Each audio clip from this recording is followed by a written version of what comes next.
Paris, London, Moscow. Reuters. North Korea shipped coal to Russia last year, which was then delivered to South Korea and Japan in a likely violation of UN sanctions, 3 Western European intelligence sources said. The UN Security Council banned North Korean exports of coal last August 5 under sanctions intended to cut off an important source of the foreign currency Pyongyang needs to fund its nuclear weapon and missile programs. But the secretive communist state has at least 3 times since then shipped coal to the Russian ports of Nakhodka and Kholmsk, where it was unloaded at docks and reloaded on 2 ships that took it to South Korea or Japan, the sources said. A Western shipping source said separately that some of the cargoes reached Japan and South Korea in October last year. A U.S. security source also confirmed the coal trade via Russia and said it was continuing. Russia's port of Nakhodka is becoming a transhipping hub for North Korean coal, said one of the European security sources, who requested anonymity because of the sensitivity of international diplomacy around North Korea. Asked to respond to the report, Kremlin spokesman Dmitry Peskov said on Friday that Russia abided by international law.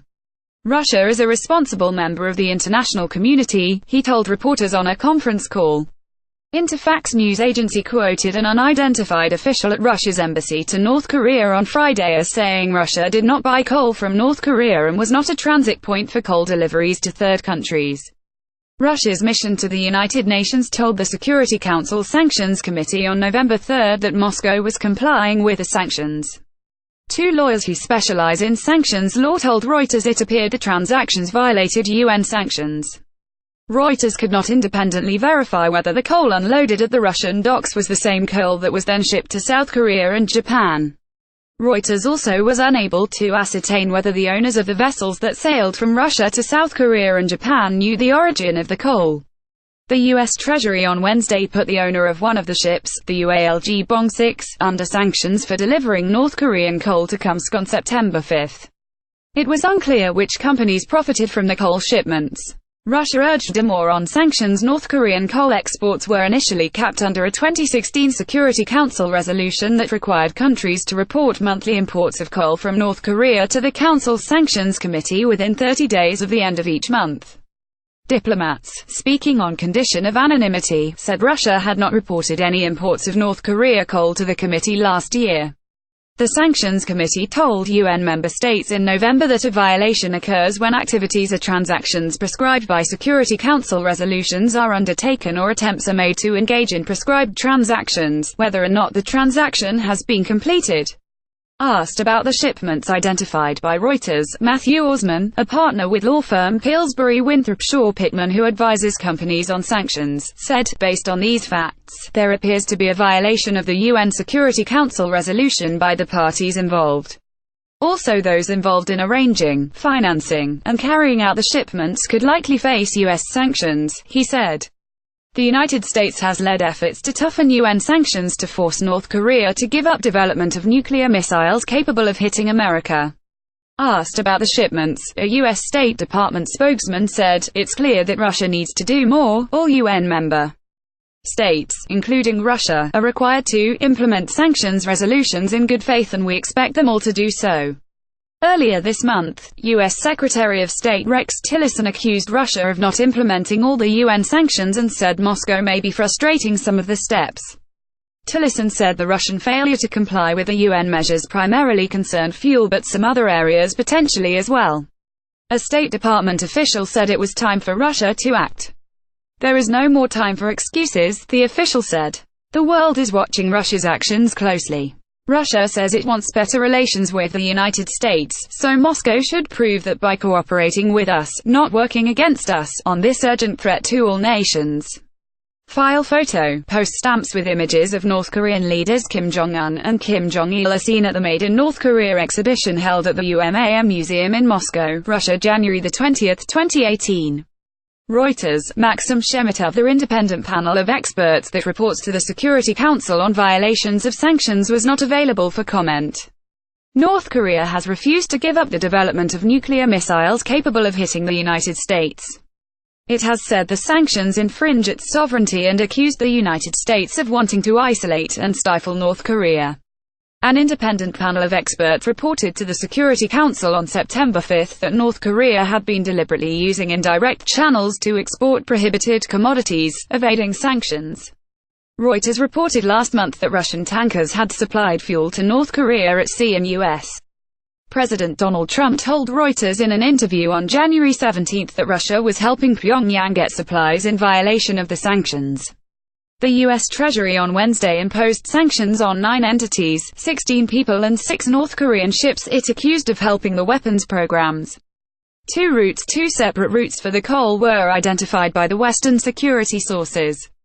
The first used vessels from North Korea via Nakhodka, about 85 kilometers 53 miles east of the Russian city of Vladivostok. One vessel that used this route was the Palau-flagged Jianfu, which Russian port control documents show delivered 17,415 tons of coal after sailing from Nampo in North Korea on August 3 and docking at berth number 4 run by LLC Port Livadia in Nakhodka. It left the port on August 18. The vessel had turned off its tracking transmitter from July 24 to August 2, when it was in open seas, according to publicly available ship tracking data. Under maritime conventions, this is acceptable practice at the discretion of the ship's captain, but means the vessel could not be tracked publicly. Another ship arrived at the same berth, number 4, on August 16, loaded 20,500 tons of coal and headed to the South Korean port of Ulsan in August 24, according to Russian port control documents. Reuters was unable to reach the operator of the Jianfu, which was listed in shipping directories as the China-based Sunrise Ship Management. The Nakhodka-based transport agent of the Jianfu did not respond to written and telephone requests for comment. LLC Port Livadia did not respond to a written request for comment. The second route took coal via Kholmsk on the Russian Pacific island of Sakhalin, north of Japan.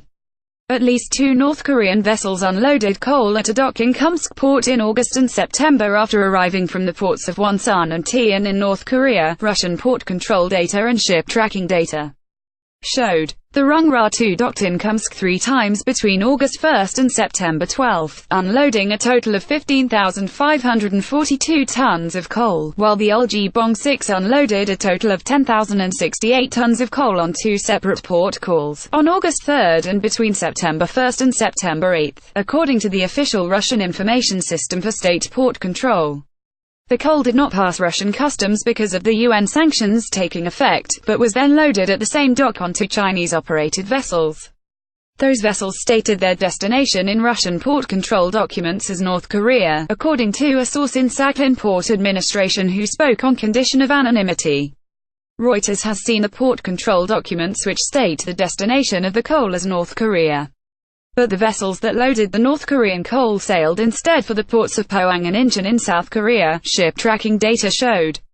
In Beijing on Friday, Foreign Ministry spokeswoman Hua Chunying told reporters she did not know anything about the situation, but China was clear in its hope that the UN resolutions are followed fully. China will not allow any Chinese company or individual to do anything that goes against the resolutions, and if there is cast iron proof this is happening, China will handle it seriously and in accordance with the law, she added. The U.S. Treasury on Wednesday included the owner of the Uljibong-6 under sanctions for delivering North Korean coal to Kholmsk after the sanctions took effect. It was unclear which companies profited from the coal shipments. Asked about the shipments, a South Korean Foreign Ministry official said, "Our government is monitoring any sanctions evading activities by North Korea. We're working closely with the international community for the implementation of the sanctions." The official declined to say whether the ministry was aware of the shipments reported by Reuters. The Japanese Foreign Ministry did not immediately respond to a request for comment. The European security sources said the route via Russia had developed as China, North Korea's neighbor and lone major ally, cracked down on exports from the secretive communist state. The Chinese have cracked down on coal exports from North Korea, so the smuggling route has developed and Russia is the transit point for coal, one of the European security sources said. Writing by Guy Falconbridge and Jonathan Saul. Additional reporting by Michelle Nichols in New York, Oksana Kobzeva and Gleb Stolyarov in Moscow, Haiyan Haitian in Seoul, William James in London, Mu Zhu, Ben Blanchard and Josephine Mason in Beijing, Aaron Sheldrick and Linda Sieg in Tokyo, and David Brunstrom, Mark Hosenball and Matt Spetalnik in Washington. Editing by Timothy Heritage, Clarence Fernandez, Sonia Heppenstall and Lisa Shoemaker.